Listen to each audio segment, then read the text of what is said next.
Hello बच्चों। जैसा कि आप लोग को पता है कि आज 26 जनवरी है, गणतंत्रता दिवस मनाया जा रहा है। लेकिन इस गणतंत्रता दिवस को हम लोग क्यों मनाते हैं, इसके पीछे आप लोग कई लोगों को ये पता भी होगा कि हमारे देश का संविधान इसी दिन लागू हुआ था। हमारे देश की जो नियम कानून बनाए गए थे, जो लागू किए गए थे, वो इसी दिन को किए गए थे। लेकिन इससे पहले हम जान लेते हैं कि हमारे देश की आज़ादी के लिए कितने लोगों ने अपने जान दिए थे। कई लोगों ने संघर्ष किया था इस देश को आज़ादी कराने के लिए। वो हमारे देश के सोल्जर बनकर लड़े थे तो नॉर्मल व्यक्ति, लेकिन सोल्जर बनकर के लड़े थे। तो इसी सोल्जर के आधार पर हम लोग क्लास 12th का एक चैप्टर है द सोल्जर, जो कि एक पैट्रियोटिक पोयम है, उसी के ऑब्जेक्टिव क्वेश्चन लेकर के आपके सामने आ गए हैं। मैं हूं राजगिर गुरुजी, आपका स्वागत करता हूं एक नए वीडियो में। चलिए समझते हैं द सोल्जर चैप्टर के कौन कौन से इंपॉर्टेंट क्वेश्चन, कौन कौन से ऑब्जेक्टिव क्वेश्चन जो एग्जाम में आएंगे और आए भी हैं, पूछे भी गए हैं और आगे पूछे भी जा सकते हैं। तो हम अपने देश को आज़ादी दिलाने वाले उन क्रांतिकारियों को नमन करते हुए इस चैप्टर की शुरुआत करते हैं। चलिए शुरू करते हैं। तो जैसा कि आप देख रहे हो कि ये है सोल्जर, जो हमारे देश के लिए लड़ते हैं। हमारे देश से जितना प्रेम एक सोल्जर करता है शायद ही कोई करता होगा, क्योंकि देश पर जान निछावर करने का जो हिम्मत होता है वो सेनाओं में ही होता है। जैसे नमन है मुझे इंडियन आर्मी पे, जो हमारे देश को सुरक्षित बना कर रखे हुए है। I love my Indian army. तो इंडियन आर्मी के नाम पर ही हम ये चैप्टर शुरू करते हैं। तो सबसे पहला क्वेश्चन है, a pulse in the eternal mind is a form. ये लाइन कहाँ से ली गई है? तो ये लाइन ली गई है द सोल्जर कविता से। द सोल्जर कविता, जिसके पोएट का नाम है रूपर्ट ब्रुक, जो खुद ही एक सोल्जर थे। तो उन्होंने सेना की स्थिति के आधार पर ही उन्होंने कविताएं लिखी थी। तो ये लाइन किससे लिया गया बच्चों? ये लाइन लिया गया है द सोल्जर से। पल्स इन इटर्नल माइंड मतलब क्या होता है? शाश्वत मन में। ए पल्स इन इटर्नल माइंड, शाश्वत मन में जो यादें हैं, इसका इतना मतलब है। तो पूरे कविता जो पढ़े होंगे उनको पता होगा कि ये लाइन कहाँ से ली गई है। तो ये लाइन जो है द सोल्जर से ली गई है। अगला क्वेश्चन देखते हैं। Rupert Brooke, Brooke's reputation as a poet rest on dash war sonnet. Rupert Brooke का जो रेपुटेशन है वो उनके कितने वॉर सोनेट के आधार पर है। वॉर सोनेट का मतलब वॉर पर लिखी गई कविता। कितने कविता उन्होंने वॉर पर लिखी है, यानी युद्ध पर लिखी है। तो उनकी 5 कविताएं युद्ध पर लिखी गई है, जिससे उनका रेपुटेशन बहुत ही ऊंचा हो गया है, उनका औहदा बहुत ऊंचा हो गया है। The poet is, the soldier is in love with his. कवि, द सोल्जर के जो कवि है, इसमें वो प्यार करते हैं अपने, किससे प्यार करते हैं? वो अपने देश से प्यार करते हैं। ऑब्वियसली कोई भी सोल्जर सबसे पहले अपने देश से प्रेम करता है, बाद में ही उसकी फैमिली आती है। वो हमेशा देश के लिए तैयार रहता है, देश की रक्षा के लिए। The line in the hearts at peace under the English heaven is taken from. देखिए इस तरह के क्वेश्चन फिर से आ गए। ये लाइन कहाँ से ली गई है? द सोल्जर से ली गई है। ये जो लाइन है the hearts at peace under an English heaven, ये लाइन कहाँ से ली गई बच्चों? तो ली गई द सोल्जर से। Rupert Brooke praises, Rupert Brooke प्रशंसा करते हैं, किसकी प्रशंसा करते हैं? तो इंग्लैंड की प्रशंसा करते हैं, क्योंकि वो इंग्लैंड के रहने वाले थे, इंग्लैंड के सोल्जर थे। इसीलिए वो अपने देश से बहुत प्रेम करते थे, जैसे हम लोग अपने भारत से करते हैं। The soldier is, the soldier क्या है? द सोल्जर एक सोनेट। सोनेट का मतलब होता है क्या? 14 लाइन की कविता। तो ये एक 14 लाइन की कविता है बच्चों, इसलिए इसको क्या कहा जाता है? इसको कहा जाता है सोनेट। याद रखिएगा सोल्जर क्या है बच्चों? सोनेट। देखिए सब क्वेश्चन आया हुआ है ना, ये सब पे ध्यान दीजिएगा। और याद भी कर लीजिए। The soldier is dash poem. The soldier कैसा पोयम है? तो एक पैट्रियोटिक पोयम है। पैट्रियोटिक मतलब देशभक्ति, यानी कि देश से जो प्रेम है, उस देश के प्रेम के लिए उन्होंने कविताएं लिखी है, इसलिए इसको पैट्रियोटिक पोयम कहेंगे। द सोल्जर डील विथ किसके साथ डील करता है? तो वो इंग्लैंड के साथ। यानी द सोल्जर जो कविता है उसमें मुख्य रूप से जो वर्णन है वो इंग्लैंड का ही है, क्योंकि इंग्लैंड का सोल्जर है तो इंग्लैंड का ही वर्णन करेगा ना। द टर्म कंसल्टेड, ये जो लाइन है कंसल्टेड, स्टैंड फॉर किसके लिए लिखा गया? जो कविता है द सोल्जर, उसमें एक वर्ड यूज हुआ कंसल्टेड, मतलब जुड़ा हुआ होना। इसका मतलब क्या होता है? इसका मतलब होता है छिपा हुआ होना, हिडन। इसका और इसका, ये दोनों का संबंध एक दूसरे से, कंसल्टेड का ही दूसरा नाम है हिडन, छुपा हुआ या जुड़ा हुआ। अगला question, according to the soldier England has given her native her flower. द सोल्जर कविता के अनुसार इंग्लैंड हैज गिवन, इंग्लैंड ने उसे दिया है फूलों को। किस किस चीज के लिए फूल दिया है उसको? तो उसे फूल दिया है प्यार करने के लिए। क्या दिया है? प्यार करने के लिए द सोल्जर को फूल दिया गया है। और इसको देने वाले कौन है? इंग्लैंड।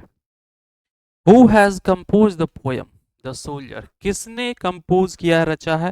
तो रचने वाले हैं Rupert Brooke. Rupert Brooke was born in, Rupert Brooke का जन्म कब हुआ था? तो उनका जन्म हुआ था 1887 में।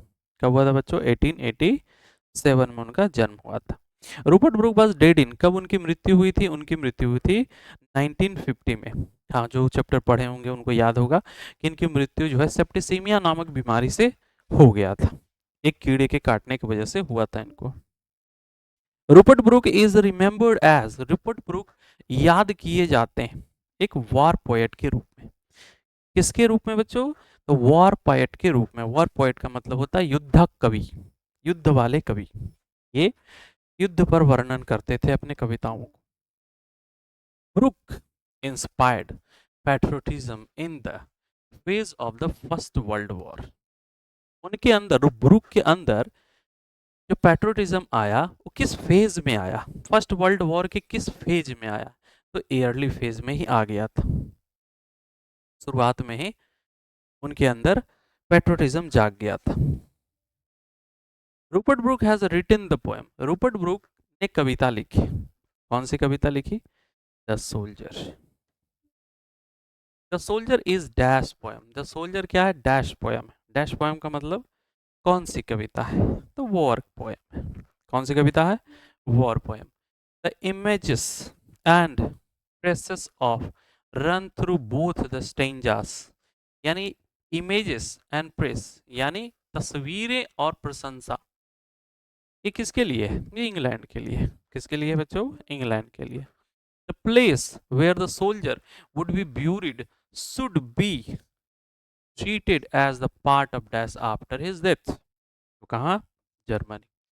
द प्लेस कहा गया है, द प्लेस वह स्थान where the soldier would be buried, जहां पर वो बड़ा हुआ है, जहां पर वो जन्म लिया है, पलाया पुसाया है, should be treated as the part of dash after the death, यानी मृत्यु के बाद भी वह जमीन उसी का कहलाएगा। तो किसका कहलाएगा? इंग्लैंड का। इसमें कहने का मतलब ये हुआ कि सोल्जर अगर दूसरे देश में भी मरता है ना, जहां पर उसको दफनाया जाएगा वह जमीन किसकी कहलाएगी? तो जिस देश की वह सेना है, जिस देश का वो सैनिक है, उसी देश की कहलाएगी।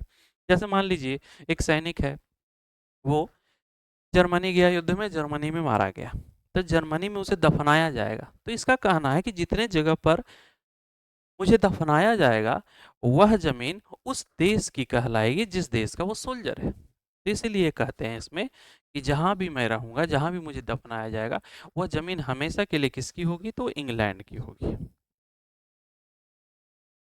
The speaker of the poem the soldier is, speaker कौन है बच्चों?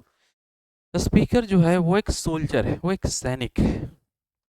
अगला question, the poem is the patriotic poem, the poem is a patriotic, कौन सा पैट्रियोटिक पोयम है? द सोल्जर, देशभक्ति कविता है। Rupert Brooke speaks in the guess use of dash soldiers English, Rupert Brooke speaks in the use of an, यानी अपनी कविता में कौन सी किस सोल्जर की बात करते हैं? तो इंग्लिश सोल्जर की बात करते हैं। अगला question, the poem dash is a sonnet. The poem dash is a sonnet, तो क्या हो जाएगा? The soldier. द पोएम जो soldier is a sonnet. A dust whom dash bore shaped made aware। एक डस्ट, एक धूल जिसे किसने जन्म दिया, किसने आकार दिया, किसने बड़ा किया, पाल पोस करके। तो किसने किया था बच्चों? तो इसको करने वाले थे इंग्लैंड। यानी उस धूल को, उस सोल्जर को किसने जन्म दिया? तो इंग्लैंड ने जन्म दिया। इंग्लैंड ने उसे आकार दिया, इंग्लैंड ने उसको पाल पोस कर बड़ा किया। तो यहाँ क्या भरा जाएगा बच्चों? तो इंग्लैंड। अगला question, my tongue every dash of my blood from from this soil this air. मेरी जिह्वा और मेरा खून का, क्या खून का क्या होगा? खून का एटम, एटम ऑफ ब्लड, यानी खून का एक एक कण, फॉर्म्ड फ्रॉम दिस सोयल, इसी मिट्टी से बना है, दिस एयर, इसी हवा से बना है। तो इसमें क्या भरा जाएगा बच्चों? एटम। ये कविता का एक लाइन है। अगर आपको कविता याद होगा तो पक्का आपको ये पता होगा कि बीच में क्या भराएगा? तो एटम भराएगा।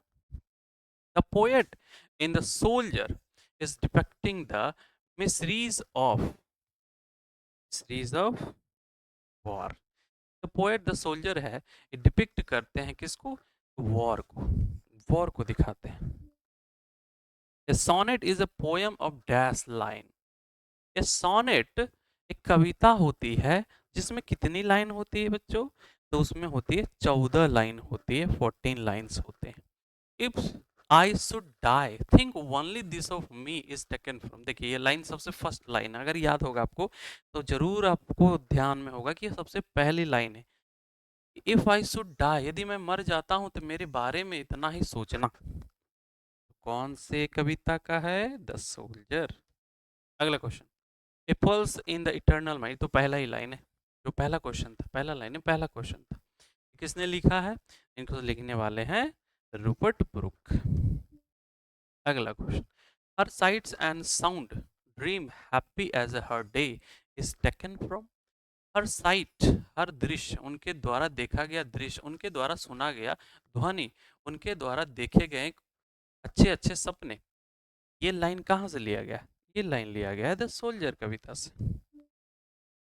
The soldier in the poem the soldier is dash. Soldier जो है, ये जो पोयम है द सोल्जर, उसमें क्या है? वो एक इंग्लिश सोल्जर है ना। द सोल्जर जो कविता है, उस कविता में जो सोल्जर वो कहाँ के? तो वो है इंग्लैंड के, इसलिए इंग्लिश सोल्जर उन्हें कहा जाता है।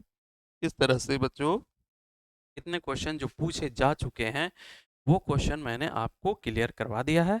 आप इसे ज़रूर देखें और ज़्यादा से ज़्यादा लाइक करें, सब्सक्राइब करें।